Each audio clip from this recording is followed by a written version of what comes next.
ईमानदार लकड़हारा। किसी जमाने में एक लकड़हारा जंगल से लकड़ियां काटकर अपना गुजर बसर करता था। वो बहुत मेहनती और सच्चा इंसान था।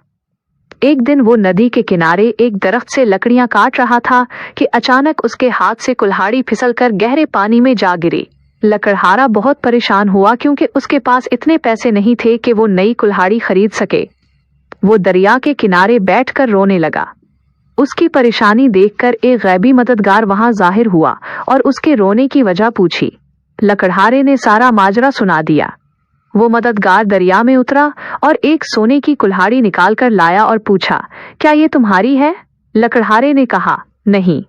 फिर वो दोबारा पानी में गया और उस बार चांदी की कुल्हाड़ी निकाल लाया। लकड़हारे ने फिर इनकार कर दिया। आखिर में वो लकड़हारे की अपनी लोहे की कुल्हाड़ी लेकर आया। इसे देखते ही लकड़हारा खुशी से पुकार उठा, जी हाँ, यही मेरी कुल्हाड़ी है।